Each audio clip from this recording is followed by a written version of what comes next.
وہ کہہ رہے ہیں کہ انڈیا اپنے ایسٹ ختم کر رہا ہے اور اس میں ایسٹ کرنے کے اندر اس نے دو لوگوں کو کہا ہے کہ دو لوگ نشانہ بن سکتے ہیں،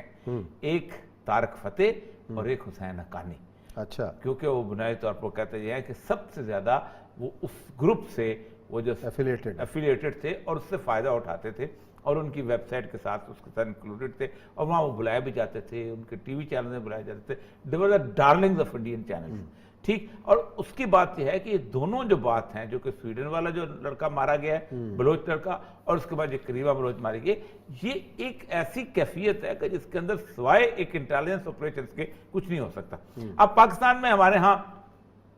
ایک فیئر ہے، میں بلوچستان میں جب لوگوں سے بات کرتا ہوں تو وہ یہی کہتے ہیں کہ ایک فیئر آ گیا ہوا ہے، کیونکہ وہ یہ سمجھتے ہیں کہ یہ دونوں قتل ISI نے نہیں کیے،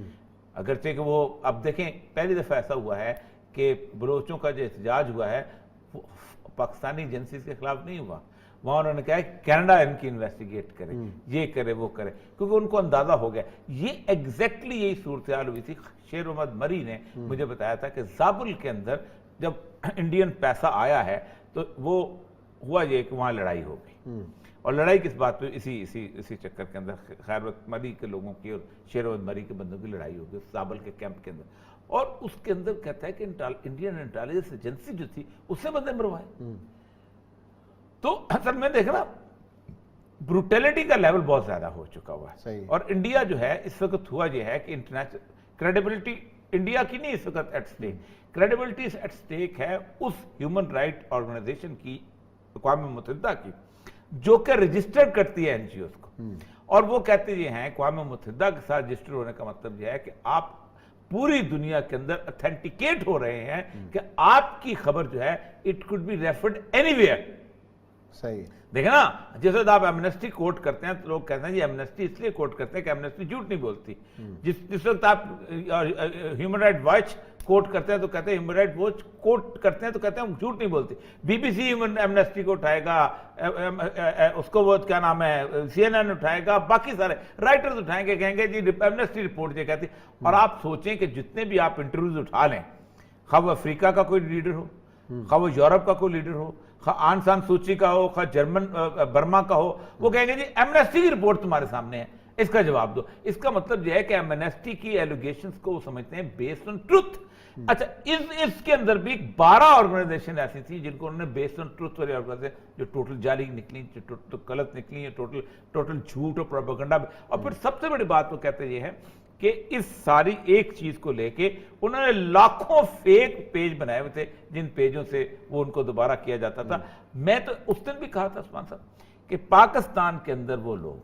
جو ان کو ایز این اتھارٹی رپورٹ کیا کرتے تھے، جو ان کی بنیاد کے اوپر کالم لکھا کرتے تھے، جو ان کی بنیاد کے اوپر پروگرام کیا کرتے تھے، اور جو ان کی بنیاد پر پاکستان کے اداروں کو بدنام بلکہ پاکستان کی بیسک ایسنس کو بدنام کرنے کی کوشش کیا کرتے تھے، ان کے اوپر پاکستان کی گورنمنٹ کو ہاتھ ڈالنا چاہیے، بجائے سے کہ ڈوزیر وہاں دیں، اپنے دشمنوں کو بھی پہچاننا چاہیے نا، اور بہت ضروری ہے۔ اصل مسئلہ اس وقت یہ ہوا ہے کہ میرا جہاں تک اندازہ ہے اور بہت عرصے سے اندازہ ہے کہ کسی بھی وقت نریندر مودی کو انڈیا کے اندر اپنی ساکھ بحال کرنے کے لیے ایک جنگ چھیڑنے کی وہ تو انٹیلیجنس رپورٹس بھی ہیں، پلوامہ تک پہ کوئی بھی پنگا کر سکتا ہے، یہ کسی جنوری میں کسی وقت جنوری کے بعد کوئی نہ کوئی، اس کے بعد کیسے بچے گا وہ موسم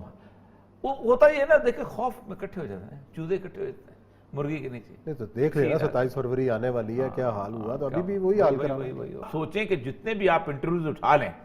خواہ وہ افریقہ کا کوئی لیڈر ہو، خواہ وہ یورپ کا کوئی لیڈر ہو، خواہ آن سان سوچی کا ہو، خواہ جرمن برما کا ہو، وہ کہیں گے جی ایمنسٹی کی رپورٹ تمہارے سامنے ہے، اس کا جواب دو۔ اس کا مطلب یہ ہے کہ ایمنسٹی کی ایلیگیشنز کو وہ سمجھتے ہیں بیسڈ آن ٹروتھ۔ اچھا،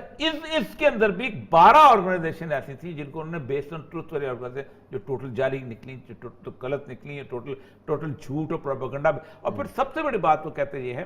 کہ اس ساری ایک چیز کو لے کے انہوں نے لاکھوں فیک پیج بنائے ہوئے تھے جن پیجوں سے وہ ان کو دوبارہ کیا جاتا تھا۔ میں تو اس دن بھی کہا تھا عثمان صاحب کہ پاکستان کے اندر وہ لوگ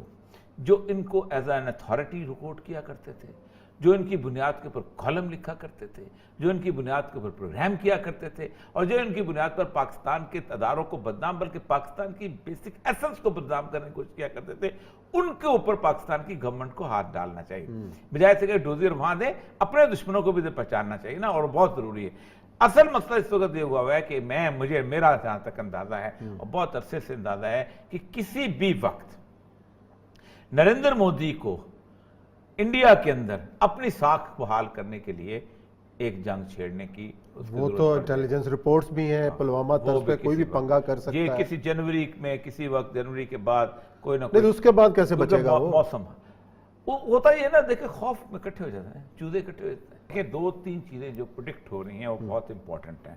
وہ ایک یہ پروڈکٹ ہو رہی ہیں کہ گزشتہ اتنے عرصے سے جو لوگ بیٹھے ہوئے وہاں پر، تو یہ فصل کی بوائی کا موسم ہے، اور انہوں نے کسی قسم کی کوئی فصل جو ہے وہاں جا کے نہیں بیچی۔ اس کا مطلب یہ ہے کہ اگلے 2 مہینے 2.5 مہینے کے بعد جب فصل کا وقت آئے گا، اپریل میں جب ہوگا، تو اس وقت فصل اویلیبل نہیں ہوگی، تو ایک بہت بڑے قحط کا سامنا جو ہے انڈیا کو ہو سکتا ہے، اور یہ اس وقت سب سے زیادہ اس وقت فکر مندی کی بات یہ ہے۔ لیکن اگر آپ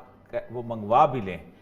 ٹھیک ہے، باہر سے منگوا بھی لیں، تب بھی صورتحال یہ ہے کہ یہ کسانوں کے ہاں ایک بہت رفت بن جائے گی۔ دوسرا یہ ہے کہ ایک بڑی شدید قسم کی یہ فیلنگز بنتی جا رہی ہے کہ سکھ جو کہ پرائمری بنیادی طور پر رول ادا کرتے ہیں ان کی آرمی کے اندر، وہ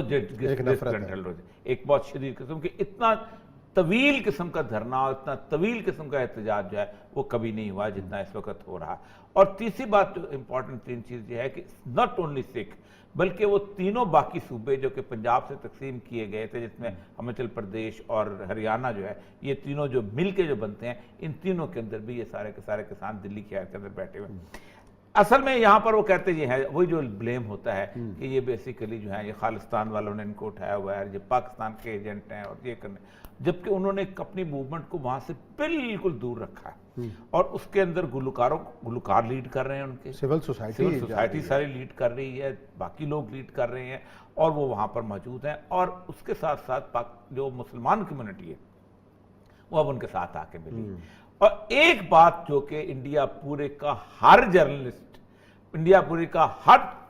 فری تھنکنگ رکھنے کو کہتا ہے کہ آج سے 100 سال پہلے جو قائد اعظم محمد علی جناح نے بات کی تھی ہندو کے بارے میں کہ ہندو از انکوریجبل، وہ بالکل ٹھیک ثابت ہو رہی ہے۔ اور وہ یہ وہاں پر باقاعدہ کوئی ایسی آپ ویڈیو اٹھا لیں، وہ ایک بات ہے کہ جناح ٹھیک کہتا تھا، یہ تو ہمارا ماسٹر تارا سنگھ جو ہے اس نے ہم نے غلطی کی تھی، جناح اس کو ٹھیک کہتا تھا، وہ ان کے فریب میں آ گیا، یہ اس قابل ہے ہی نہیں کہ جس کو۔ اچھا، دوسرا یہ جو ڈوزیر والا معاملہ جو پاکستان نے بھارت کے عزائم اور ثبوتوں کے ساتھ دنیا کے سامنے پیش کیا ہے، اس حوالے سے کیا ہلچل ہے؟ دیکھیں اس ڈوزیر سے زیادہ اہم ترین چیز، ایک تو ڈوزیر آپ نے دیا، وہ تو آپ نے دیا، وہ کہیں گے یہ پاکستان کی دشمنی تھی، ثبوت بھی آ گیا، جو کچھ بھی ہے اس کو ہم ویریفائی کریں گے۔ اس سے پہلے انہوں نے بھی دیا، اس سے پہلے جو جرمنز انہوں نے نکالا ہے نا پورے یورپین یونین کا، وہ اتنی بڑی چیز ہے کہ اس وقت آج جو مختلف قسم کے انٹرنیشنل ذرائع پہ، جس پہ ہمارا ایک دوست ارشاد کلیمی، اس نے بھی اس پہ ریفرنس دیا ہے